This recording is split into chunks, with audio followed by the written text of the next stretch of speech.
Luke. Chapter 23. Then the whole multitude of them arose, and led him unto Pilate. And they began to accuse him, saying, We have found this man perverting the nation, and forbidding to pay tribute to Caesar, saying that he is Christ, a king. And Pilate asked him, saying, Art thou the king of the Jews? And he answered him, and said, Thou sayest it. Then said Pilate to the high priests, and to the people, I find no fault in this man. But they were more fierce, saying, He moveth the people, teaching throughout all Judea, beginning at Galilee, even to this place. Now when Pilate heard of Galilee, he asked whether the man were a Galilean. And when he knew that he was of Herod's jurisdiction, he sent him to Herod, which was also at Jerusalem in those days.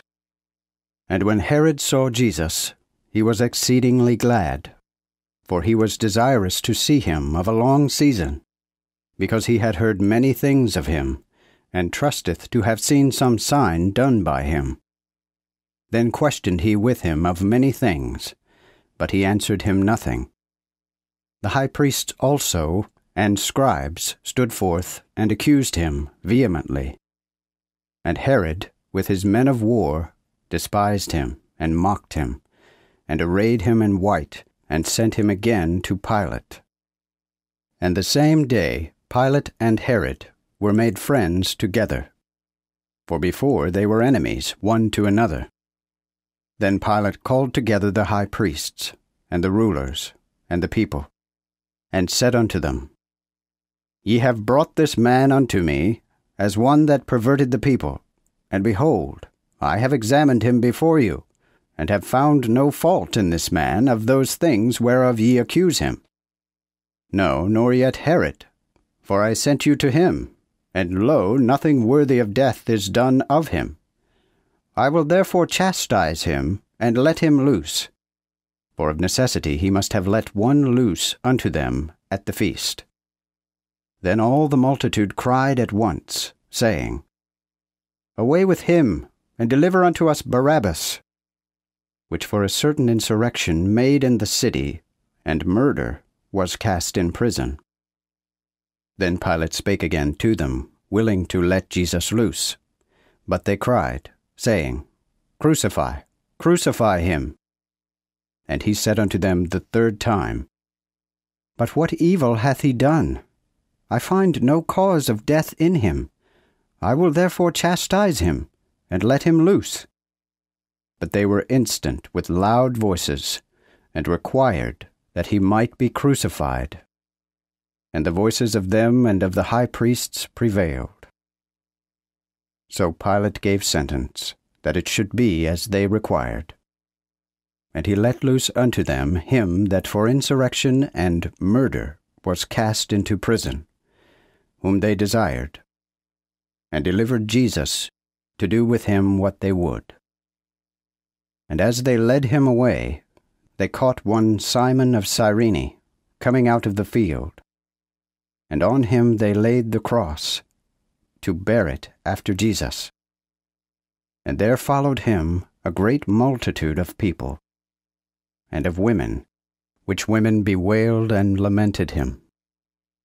But Jesus turned back unto them, and said, Daughters of Jerusalem, weep not for me, but weep for yourselves, and for your children. For behold, the days will come, when men shall say, Blessed are the barren, and the wombs that never bare, and the paps which never gave suck.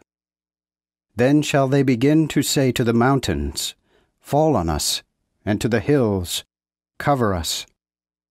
For if they do these things to a green tree, what shall be done to the dry? And there were two others, which were evildoers, led with him to be slain. And when they were come to the place, which is called Calvary, there they crucified him, and the evildoers, one at the right hand, and the other at the left. Then said Jesus, Father, forgive them, for they know not what they do. And they parted his raiment, and cast lots. And the people stood, and beheld. And the rulers mocked him with them, saying, He saved others, let him save himself, if he be that Christ, the chosen of God. The soldiers also mocked him, and came and offered him vinegar, and said, If thou be the King of the Jews, save thyself. And a superscription was also written over him, in Greek letters, and in Latin, and in Hebrew, This is that King of the Jews. And one of the evildoers, which were hanged, railed on him, saying, If thou be that Christ, save thyself and us. But the other answered, and rebuked him, saying, Fearest thou not God, seeing thou art in the same condemnation? We are indeed righteously here, for we receive things worthy of that we have done. But this man hath done nothing amiss. And he said unto Jesus, Lord, remember me when thou comest into thy kingdom. Then Jesus said unto him, Verily I say unto thee, today shalt thou be with me in paradise. And it was about the 6th hour, and there was a darkness over all the land, until the 9th hour.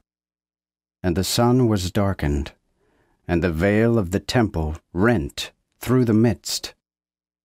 And Jesus cried with a loud voice, and said, Father, into thine hands I commend my spirit.